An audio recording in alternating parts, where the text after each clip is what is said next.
You can't just stay status quo doing the same thing day in, day out, week in, week out, and expect your body to respond by building more muscle.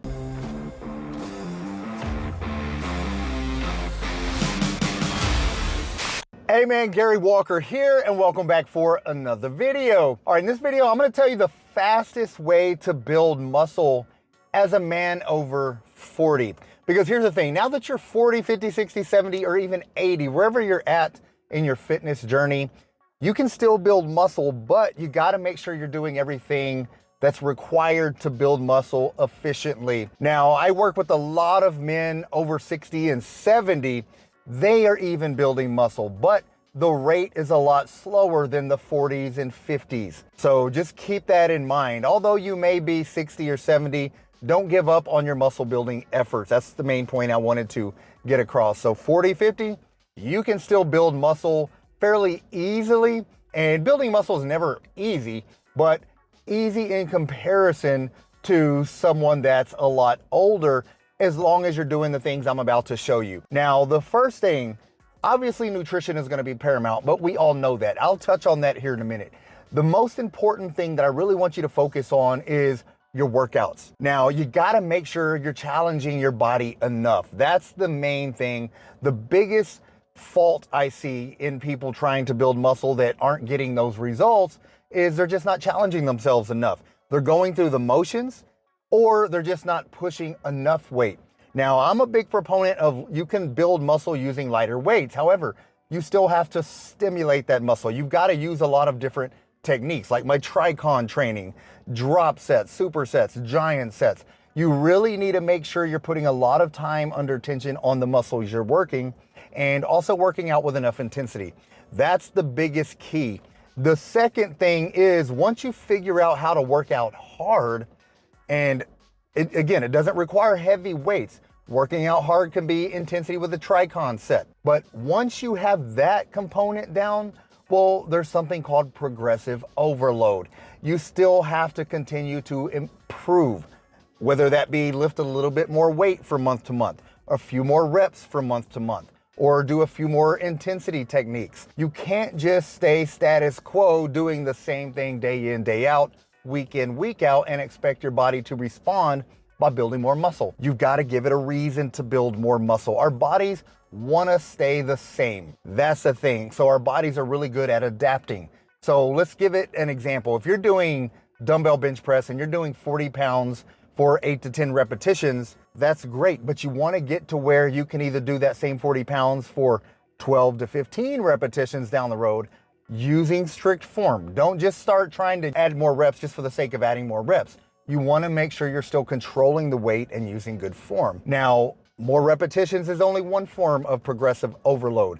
Another is adding more weight. So instead of the 40 pounds, let's bump up to 45 pounds for 8 to 10 repetitions. That's another form of progression. Now, once you get 45 pounds, you don't always need to just add more weight. Then I like to incorporate some Tricon sets. So now that you've gotten 45 pounds of 8 to 10 repetitions, now for the next month, for instance, now we're in month 2 or 3, you want to dial back on the load, the amount of weight you're lifting, and do a Tricon set with that weight to add more intensity. So things like that are gonna help you continue to grow. So that's one of the biggest things. Challenge yourself, push yourself, get some really good intense workouts, and then use some progressive overload. That's gonna be key to doing that. Next thing, make sure you're working out about 4 days per week. So when it comes to muscle growth, you can do 3 days a week and still be okay. It kind of depends on the split that you're doing. However, when you're really trying to focus on growing more muscle, I don't really like the full body splits. So that's typically why I like the 4-day splits. 4 days on, 3 days off. You can do 2 days of workouts, Monday, Tuesday, take Wednesday off, work out Thursday, Friday, take the weekend off. Some people prefer to work out on weekends and work out less days during the week. That's fine as well. Just try to make sure that you're doing your resistance training 4 days per week using progressive overload. The next thing, you gotta make sure you're utilizing compound movements. So the multi-joint movement. So we're talking different variations of squats. It can be goblet squats, it can be front squats, dumbbell squats. You don't have to do the barbell back squats. I don't usually recommend those for my older guys anyways. Not only because the form is hard to get when you lack mobility in your shoulders and your hips, but it can put a lot of spinal compression on you as well. So I typically stay away from the barbell back squats and do a lot more of the, the front loading squats. Another thing I want you to focus on though is doing some unilateral leg work. So it doesn't always have to just be full body squats. You can do lunges, you can do Bulgarian split squats. I enjoy doing those for my older guys because it also helps keep you from getting any imbalances from one side or the other. You're working each side independently. And then it also helps improve that range of motion and the mobility in your hips, in your knees. So I really love doing unilateral stuff. So I would definitely recommend incorporating some of those. Now, some of the upper body compound movements are your bench presses. So dumbbell bench press, dumbbell incline press, things like that are really good options. Your dumbbell shoulder presses. You want to make sure you're also doing some isolation stuff for shoulders though. So some dumbbell lateral raises. Anytime you're working the front delts, you're doing overhead presses, you're going to get a lot of stimulation in the anterior portion of your shoulders or the front, but you also want to make sure you're not neglecting the sides. That's going to give you that width. And one of the only exercises to do that is a form of a lateral raise. Dumbbell lateral raises or cable lateral raises, things like that are going to help broaden your shoulders. Another cool benefit to broadening your shoulders is your waist is going to appear smaller.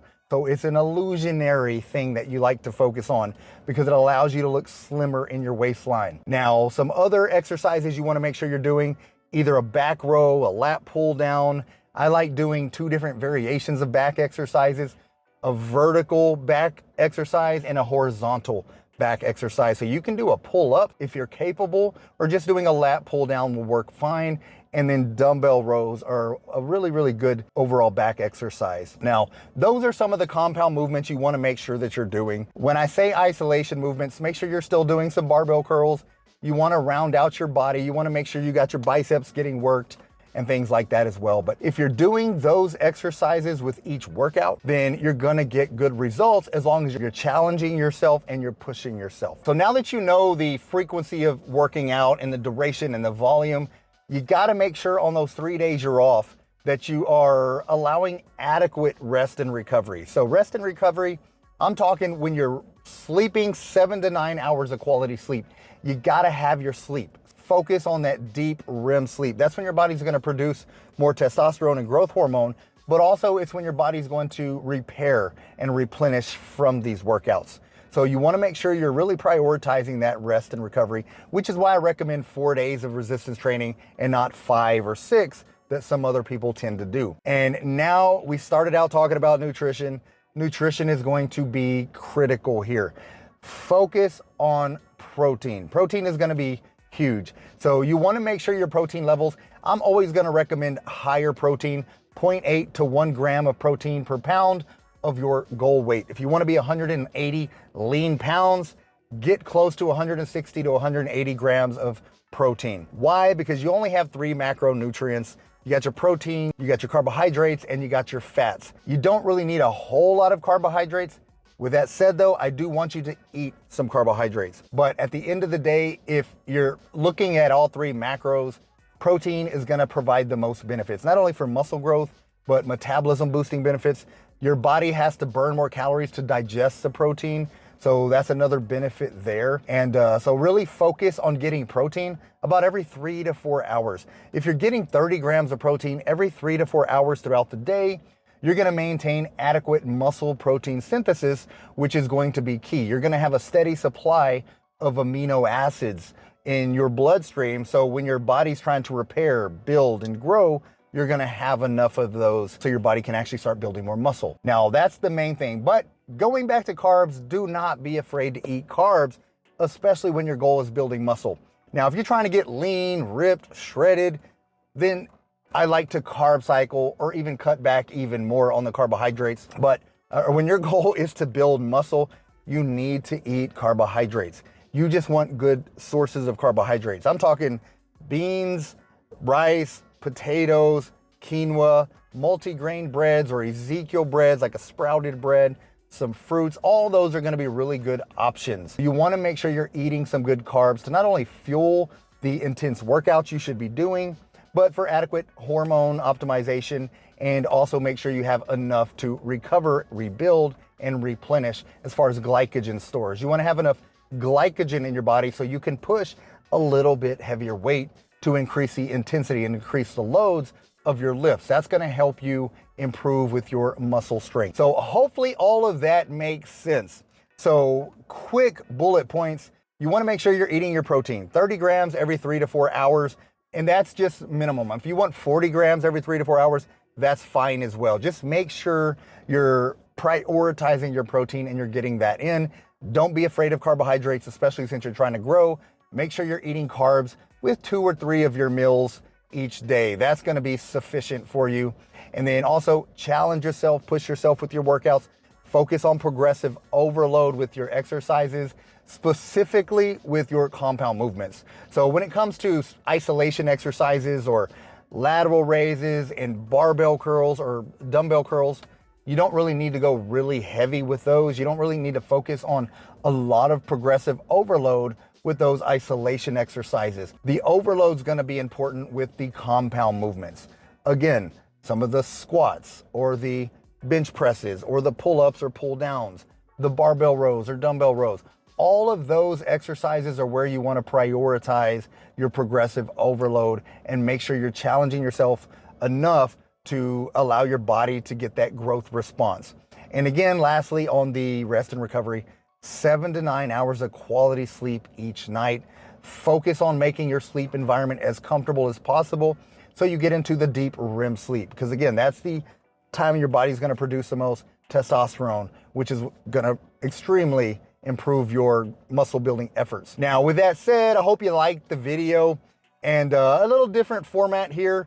So I just am about to go to the gym to work out for the day, ending my day. So hopefully this isn't too distracting with this format. But thanks so much for watching my video. I appreciate you watching all of my videos and commenting on my videos. And again, thank you so much. If you have any questions, don't hesitate to leave those in the comment section. Other than that, get busy, get after it, and God bless.